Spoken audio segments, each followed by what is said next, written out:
Calculation of pH of A solution when it contains only salt. The pH of a solution when it contains only salt. मान लीजिए एक question आपको दिया गया कि calculate the pH of A solution which is 0.1 molar in NaCl. Question simple सा है, calculate the pH of A solution which is 0.1 molar in NaCl. ना NaCl इज अ सॉल्ट. तो अभी तो हमने केवल कौन से केस पढ़े, जब सॉल्यूशन में केवल एसिड प्रेजेंट होता या जब सॉल्यूशन में केवल बेस प्रेजेंट होता, मगर यहाँ सॉल्यूशन में केवल सॉल्ट प्रेजेंट है, इसका पीएच निकालना है. अच्छा, एक और सॉल्यूशन था कि calculate the pH of solution which is 0.1 molar in sodium acetate. ना ये दोनों ही क्वेश्चन में क्या है, पानी में केवल सॉल्ट घुला हुआ है, मगर इन दोनों के पीएच सेम आएंगे कि अलग आएंगे? अलग आ जाते हैं. क्यों? बिकॉज जो सॉल्ट घुला है उसका नेचर अलग है. NaCl सॉल्ट है, सोडियम एसीटेट भी सॉल्ट है, मगर इनमें फ़र्क क्या है?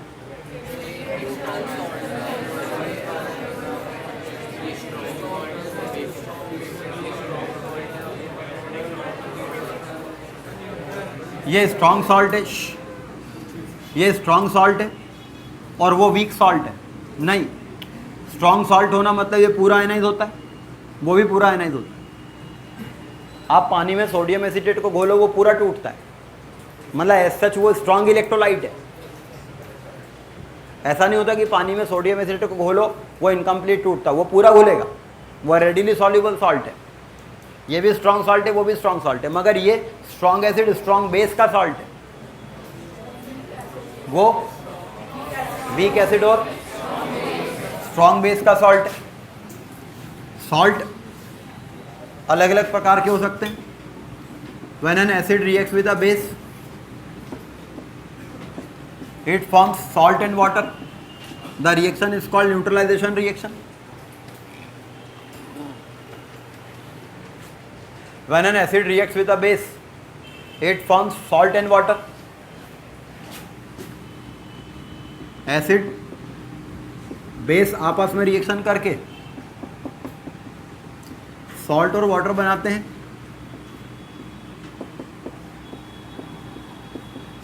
इस आधार पर सॉल्ट 4 प्रकार के हो सकते हैं.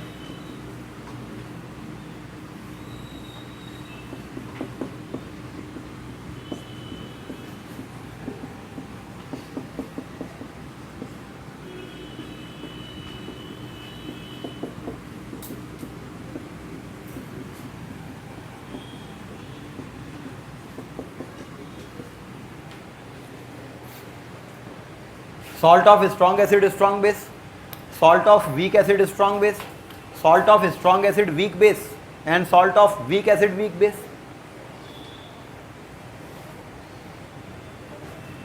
NaCl किस प्रकार का सॉल्ट है? It is salt of strong acid strong base. Sodium acetate किस प्रकार का सॉल्ट है? Salt of weak acid strong base.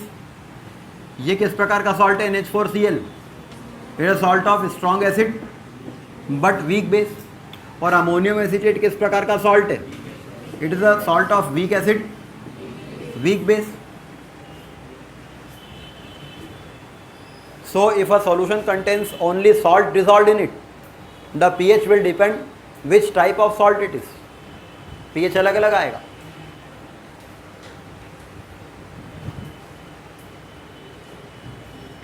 तो एग्जैक्टली हमें pH कैलकुलेट करने का फार्मूला पता करना है. तो पहले हमें ये पता होना चाहिए कि ये सॉल्ट पानी में डिज़ोल्व करने पे करता क्या है, क्योंकि वो जो करेगा उससे जो जो इक्विलिब्रियम बनेंगे उन्हीं को यूज़ करके तो हम फार्मूला डिराइव करेंगे. तो पहले हमें ये पता होना चाहिए कि if a salt is dissolved in water, ये क्या करता है. अच्छा, सॉल्ट 2 प्रकार के होते हैं, 4 प्रकार के होते हैं इस आधार पर कि वो कैसे एसिड कैसे बेस से बने, मगर वो 2 प्रकार के होते हैं इस आधार पर कि पानी में घोलने पर वो कितना डिसोसिएट होते हैं. ऐसे सॉल्ट जो पानी में घोलने पे पूरा टूटते हैं कंप्लीट डिसोसिएट होते हैं, मतलब वो अपने डिसोसिएशन में कोई इक्विलिब्रियम नहीं बनाते हैं, they are called strong salt, strong electrolyte salt. लेकिन कुछ सॉल्ट ऐसे भी होते हैं जो अपने डिसोसिएशन में इक्विलिब्रियम फॉर्म कर लेते हैं। ये सॉल्ट कैसे हैं? Weak electrolyte salt.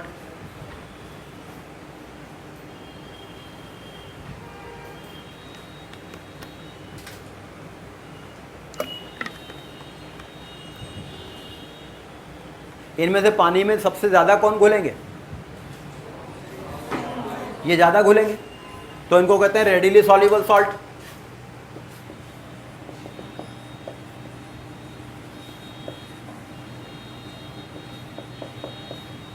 जबकि इनको कहते हैं स्पेरिंगली सॉल्युबल सॉल्ट।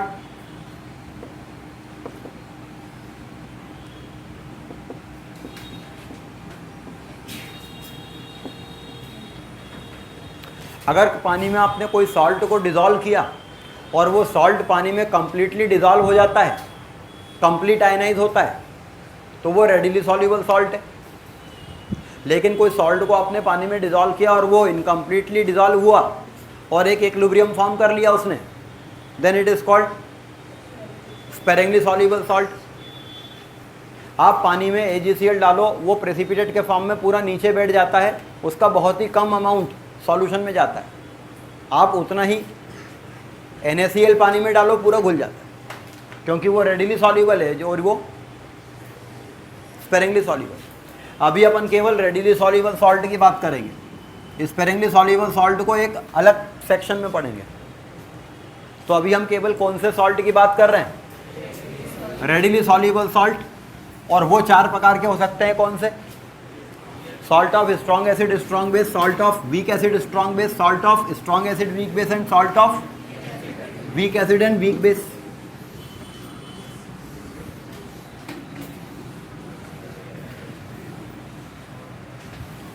तो अगर आपको मीडियम का पीएच फाइंड आउट करना है तो आपको ये पता होना चाहिए कि वो सॉल्ट पानी में डिज़ोल्व करने पे करता क्या है। सपोज पानी में सोडियम एसीटेट को आपने डिज़ोल्व किया, if sodium acetate is dissolved in water being readily soluble salt, it will dissociate to give sodium ion and acetate ion. आपने सोडियम एसीटेट को पानी में डिज़ोल्व किया, ये टूटकर सोडियम आयन और एसीटेट आयन प्रोवाइड कर देगा। और चूंकि ये रेडिली सॉल्युबल सॉल्ट है, जितना कॉन्सेंट्रेशन सोडियम एसीटेट का होगा उतना ही कॉन्सेंट्रेशन सोडियम आयन भी आएंगे और उतना ही कॉन्सेंट्रेशन पे एसीटेट आयन भी आएंगे। अच्छा, पानी में आपने सोडियम एसीटेट को डिज़ोल्व कर दिया, ये जो एसीटेट आयन है ये नेगेटिवली चार्ज आयन है, ये acetate ion negatively charge ion है, ये मीडियम में घूमते फिरते रहेंगे। और ये नेगेटिवली चार्ज आयन जब मीडियम में घूमते फिरते रहेंगे तो वाटर मॉलिक्यूल इनकी तरफ अट्रैक्ट होके आएंगे, क्योंकि वाटर मॉलिक्यूल पोलर रहता है, उसके पास पॉजिटिव और नेगेटिव दोनों पोल रहते हैं। तो जब वाटर मॉलिक्यूल एसीटेट आयन की तरफ अप्रोच करेगा तो अपने कौन से वाले एंड से करेगा? पॉजिटिव वाले एंड से करेगा। एक वाटर मॉलिक्यूल एसीटेट आयन के पास आया, अपने पॉजिटिव वाले एंड से अप्रोच किया, और जैसे ही वो अप्रोच किया एसीटेट आयन के नेगेटिव चार्ज ने उसके पॉजिटिव एंड को पकड़ लिया। हो सकता है ऐसा कि एसीटेट आयन का नेगेटिव वाला एंड की तरफ वाटर मॉलिक्यूल अपने पॉजिटिव वाले एंड से अप्रोच करे और इनके बीच में जो इंटरेक्शन हो, ड्यू टू दिस इंटरेक्शन ये दोनों आपस में जुड़ने लग जाएं। तो क्या हुआ? एसीटेट आयन के पास वाटर मॉलिक्यूल आया अपने पॉजिटिव वाले एंड से, और पॉजिटिव वाले एंड से एसीटेट आयन की तरफ अप्रोच किया, इंटरेक्शन हुआ। अब ये वाटर मॉलिक्यूल ने बोला छोड़, बोले नहीं छोड़ूंगा, बोले छोड़, बोले नहीं छोड़ूंगा, वापस जाना है उसको, ये बोले छोड़, बोले नहीं छोड़ूंगा। तो अल्टीमेटली जैसे ही वाटर मॉलिक्यूल ने ज़्यादा ताकत लगाई, पता लगा उसका ये बॉन्ड टूट गया और H किसके पास रह गया। और क्या हुआ? it becomes acetic acid and the residual part of water leaves it. बाकी का बचा पार्ट वाटर का चला गया कौन? इस प्रकार से क्या हुआ, जैसे सोडियम एसीटेट को आपने पानी में डिजोल्व किया, एसीटेट आयन ने वाटर मॉलिक्यूल से रिएक्ट किया, उसका H+ ले लिया और OH आयन मीडियम में चला गया. This reaction of any ion with water molecule resulting into the breakdown of water molecule is called hydrolysis. ये रिएक्शन हाइड्रोलिसिस कहलाती है बिकॉज वाटर टूट गया है. हाइड्रो मीन्स वाटर, लिसिस मतलब टूटना. तो when acetate ion approaches towards water, it interacts with water resulting into the breakdown of the water molecule. Water का HOH बॉन्ड टूट जाता है. H एसीटेट आयन के पास ही रह जाता, तो वो क्या बन जाता है? Acetic acid. और मीडियम में OH आयन चला जाता है. The reaction of any ion with water resulting into the breakdown of water is called hydrolysis, salt hydrolysis. तो जब आप सोडियम एसीटेट को पानी में डिजॉल्व करोगे तो इसका एसीटेट आयन हाइड्रोलाइज हो जाएगा. अच्छा, टूटा कौन है? वाटर. लेकिन बोलते क्या है? सॉल्ट हाइड्रोलाइज हो गया. अरे सॉल्ट को कुछ नहीं हुआ. लिसिस किसका हुआ? वाटर का. टूटा वाटर, लेकिन बोलते क्या है? सॉल्ट का हाइड्रोलिसिस हो गया. सॉल्ट का हाइड्रोलिसिस. तो anyway this is called salt hydrolysis. तो एक सॉल्ट से आने वाले आयन वाटर को जब तोड़ देते हैं और वाटर के कंपोनेंट H+ या OH को पकड़ लेते हैं और बाकी कंपोनेंट को जाने देते हैं. इस प्रकार से मीडियम में जो एसीटेट आयन आएंगे वो वाटर को ब्रेक करते जाएंगे, खुद एसिटिक एसिड बन जाएंगे और मीडियम में. लेकिन इस घटना को फिर से देखते हैं. पानी में आपने सोडियम एसीटेट को घोला, मीडियम में एसीटेट आयन आया. ये एसीटेट आयन के आसपास वाटर आया, इसने वाटर के H+ को पकड़ लिया. वाटर ने ज़्यादा ताकत लगाई तो वाटर का HO बॉन्ड टूट गया और OH मीडियम में चला गया. जैसे ये OH मीडियम में वापस गया, जैसे ये OH मीडियम में गया, इसको पता लगा अरे मैं तो OH हूँ. ये वापस एसिटिक एसिड के पास आएगा, बोले मैं OH, मेरा H+ आयन दे. एसिटिक एसिड इसको बोलेगा अच्छा ले. ये OH आयन वापस पलट के आएगा और अपना H+ आयन लेगा. ये एसिटिक एसिड दे देगा. ये OH आयन वापस आया, एसिटिक एसिड ने इसको H+ दे दिया, ये फिर से वाटर बन गया. पर ये OH आयन सारे पलट के आए, बोले हमारे सारे H+ आयन दो. बोले सारे नहीं दे सकता बिकॉज मैं एक वीक एसिड हूँ. H+ दे सकता हूँ बट सारे नहीं दे सकता. इसलिए क्या होगा? एक बैकवर्ड रिएक्शन भी बनेगी. बट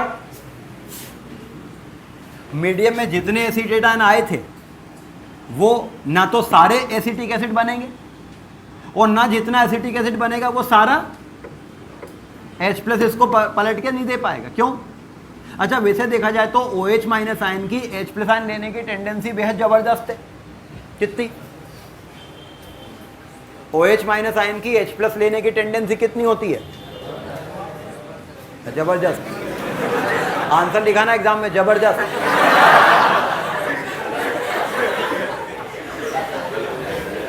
है?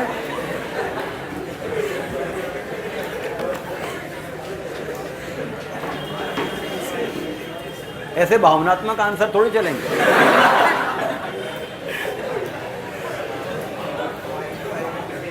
हाँ, OH आयन की H+ आयन लेने की टेंडेंसी बेहद ज़्यादा है. कितनी? 10⁻+14. अरे वाटर के टूटने की टेंडेंसी क्या थी? 10⁻⁻14. तो पलट के देखो तो H+ OH जुड़ तो रहे. तो इस OH आयन की H+ लेने की टेंडेंसी बेहद ज़्यादा है, इसलिए ये लेगा मगर ये सारे नहीं देगा बिकॉज इसके टूटने की टेंडेंसी कम रहती है. ये टूटेगा मगर कम टूटेगा. अच्छा, ओवरऑल घटना क्या हुई? सोडियम एसीटेट को जब आपने पानी में डिजॉल्व किया, some of the acetate ion will interact with water taking its H+ ion forming the weak acid and OH ion in the medium. Ultimately ये एनायन वाटर से रिएक्ट करके हाइड्रोलाइज हो गया. हेंस मीडियम में कुछ anions की जगह पर क्या आने लगेंगे? OH माइनस आयन और ये मीडियम को बेसिक करने लग जाएगा। इसी के देखा देखी सोडियम आयन है। अब सोडियम आयन क्या है? केटायन। सोडियम आयन केटायन है। जब वाटर इसकी तरफ अप्रोच करेगा तो क्या करेगा? सोडियम आयन की तरफ वाटर अप्रोच करेगा तो अपने OH वाले एंड की तरफ से करेगा, और जब ये सोडियम आयन से वाटर इंटरेक्ट करेगा तो सोडियम आयन अपने पॉजिटिव चार्ज के कारण हो सकता है वाटर के नेगेटिव वाले एंड को पकड़ ले। भाई ये भी कर सकता है ना उसके देखा देखी। तो सोडियम आयन वाटर से उसके H+ को पकड़ लेगा, ये ज़्यादा ताकत लगाएगा नहीं OH को, ये ज़्यादा ताकत लगाएगा तो ये वाटर का हो सकता है बॉन्ड टूट जाए, और इस प्रकार से Na किसको ले लेगा? OH को, और क्या भग जाएगा मीडियम में। तो एसीटेट आयन के हाइड्रोलिसिस से मीडियम में क्या बनेंगे?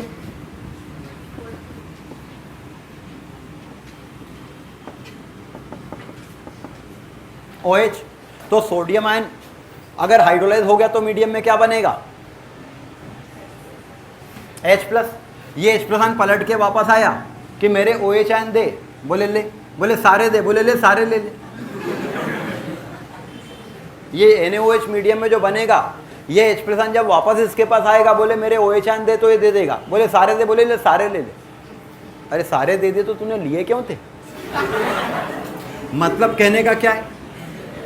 ये H+ आयन वापस जब इस OH आयन को लेगा तो ये कंप्लीट दे देगा, बिकॉज ये एक स्ट्रॉन्ग बेस है, and being a strong base ये मीडियम में बहुत सारे, मतलब सारे ही OH आयन दे सकता है। मतलब कहने का ये है कि ये इक्विलिब्रियम 100% बैकवर्ड डायरेक्टेड रहेगा, ये फॉरवर्ड जाएगा ही नहीं।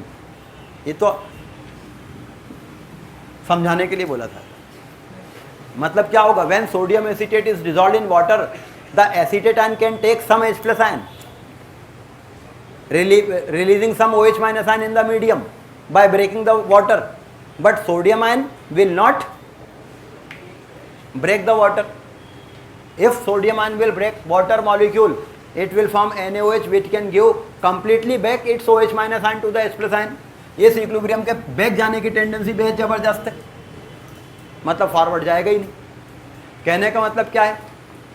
जब किसी सॉल्ट को पानी में डिसॉल्व किया जाता है तो उसके केवल वो आयंस हाइड्रोलाइज होते हैं जो वीक एसिड या वीक बेस बनाते हैं, लेकिन वो आयन जिनका यदि हाइड्रोलिसिस हुआ और उससे कोई स्ट्रॉन्ग एसिड या स्ट्रॉन्ग बेस बनना है तो वो आयन हाइड्रोलाइज नहीं होगा। ये तो समझाने के लिए देखा था कि NaOH का हाइड्रोलिसिस हो गया। अगर हो गया होगा तो क्या बनेगा? स्ट्रॉन्ग बेस जो वापस से अपने OH आयन सारे दे देगा, मीडियम में H+ आयन रहेगा ही। तो सोडियम आयन का हाइड्रोलिसिस नहीं होता है, ये समझाने के लिए लिखा था। कायदे से तो क्या लिखना चाहिए?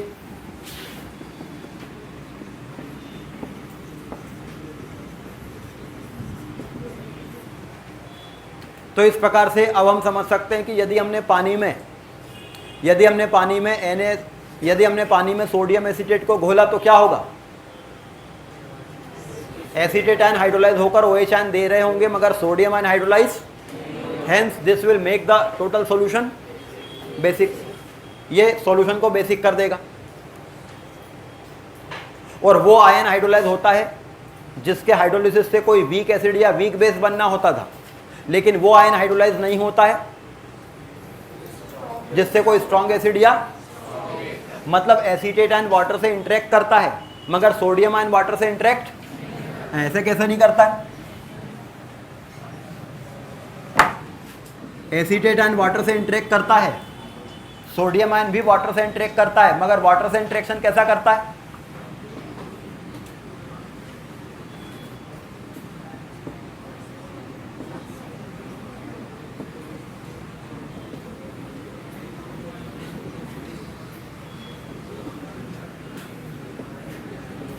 ये क्या है? बस ये क्या है? फिर वही,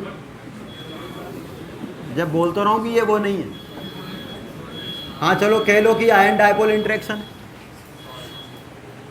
हाइड्रेशन, मतलब सोडियम आयन वाटर से इंटरेक्ट करेगा लेकिन वाटर को ब्रेक, वो केवल वाटर से घिरा रहेगा। और जब कोई आयन वाटर मॉलिक्यूल से सराउंडेड बस रहता है, दिस इज कॉल्ड हाइड्रेशन। लेकिन जब कोई आयन वाटर से रिएक्ट करके वाटर को तोड़ देता है then it is called hydrolysis. तो हाइड्रेशन तो सारे आयंस का होता है, एक्वस मीडियम में हाइड्रेशन तो सारे आयंस का होता है। भाई हाइड्रेशन मतलब किसी आयन का वाटर मॉलिक्यूल से सराउंडेड रहना due to ion dipole interaction. इसी कारण तो वो आयन मीडियम में रह पाता है। यदि ये सॉल्वेंट के मॉलिक्यूल उसके आसपास नहीं रहते, उसका हाइड्रेशन नहीं करते, तो वो आयनिक कंपाउंड घुलता ही नहीं पानी में, लैटिस ही बना के रखता ना। तो जब किसी आयनिक सॉल्ट को पानी में डिसॉल्व करते हैं तो उसके आयंस मीडियम में आते हैं। हाइड्रेशन तो सारे आयंस का होता है, मगर उनमें से कुछ आयंस हाइड्रोलाइज हो जाते हैं। और कौन से आयन हाइड्रोलाइज होंगे? जिनके हाइड्रोलिसिस से कोई वीक एसिड या वीक बेस बनना था। तो हाइड्रेशन और हाइड्रोलिसिस में फर्क है।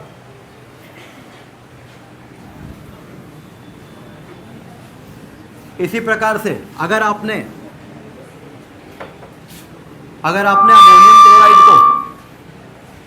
अमोनियम क्लोराइड को पानी में डिसॉल्व किया तो क्या होगा?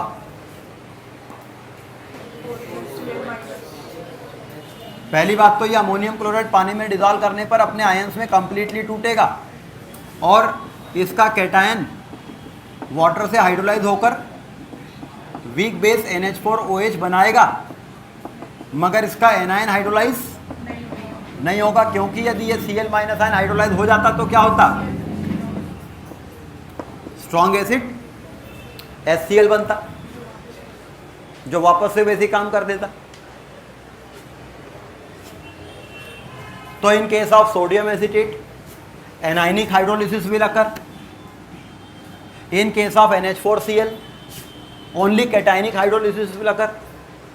So this solution will be alkaline in nature finally, but this solution will be acidic. अगर पानी में आपने अमोनियम एसिटेट सॉल्ट को घोला होता, जो टूटकर अमोनियम आयन भी देता और एसिटेट आयन भी देता, तो इसमें एनायनिक हाइड्रोलिसिस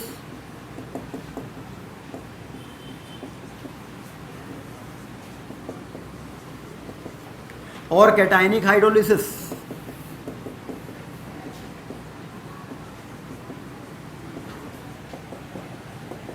दोनों होता।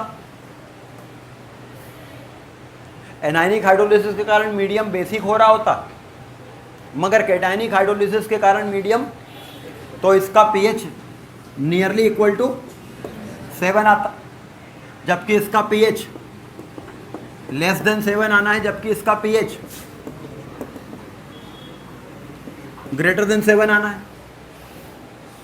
लेकिन अगर अपन ने पानी में NaCl को घोला होता तो क्या होता?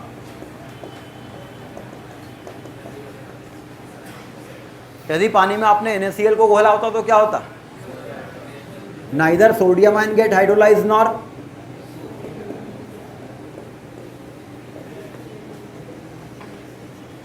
Nor chloride ion get hydrolyse. Hence pH exactly 7 ही रहता।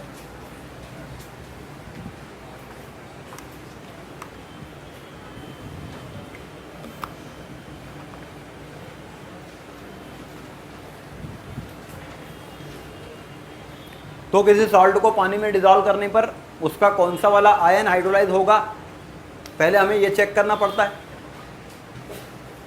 किसी सॉल्ट के हाइड्रोलिसिस से, किसी सॉल्ट के डिसोसिएशन से आने वाले आयंस में से केवल वो आयन हाइड्रोलाइज होते हैं जो हाइड्रोलाइज होकर वीक एसिड या वीक बेस बनाते हैं। This is called salt hydrolysis. Next class में 1 by 1 इनके केसेस देखेंगे कि पीएच कैलकुलेशन के क्या फार्मूले होंगे।